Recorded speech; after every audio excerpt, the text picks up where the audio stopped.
So you may have seen some stories this week about the Exclusive Brethren, a church whose members don't vote in elections, but who, according to reports across the media, have been spotted campaigning for the Liberal Party. So, are the Libs now receiving divine intervention?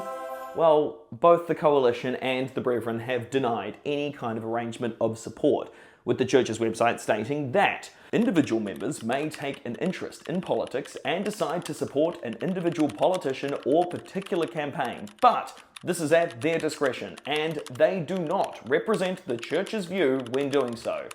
But what is the church? Well, the Plymouth Brethren, which has also been known as the Exclusive Brethren, is a small conservative church that reportedly has around 15,000 members across the country and more than 50,000 globally. Women in the church abide by strict gender roles, usually dressing modestly, sometimes wearing a head covering, all in the pursuit of being the perfect, virtuous wife. What about members of the gay community?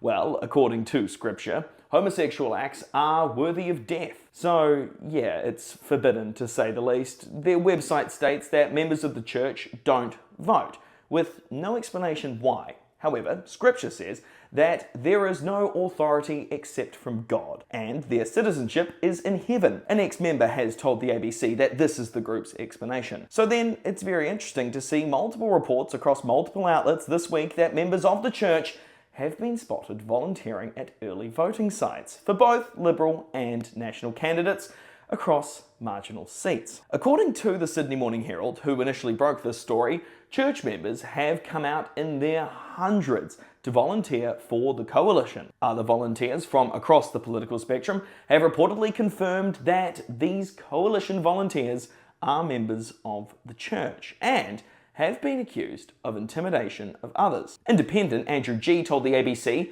that he suspected 24 volunteers allegedly followed him to 3 different polling booths in order to intimidate him and his volunteers. So overnight, a Zoom call has been leaked of church members discussing their strategies when volunteering at the polls. A spokesperson for the church has told News Corp that they had nothing to do with the call, but admitted that there has been a significant upswing in individual members volunteering. The church is led by this bloke, Bruce Hales, and this is his son, spotted handing out how to vote cards in the northern Sydney electorate of Bennelong, just around the corner from his and his father's Sydney mansions. The church says that they haven't directed members to support the Coalition.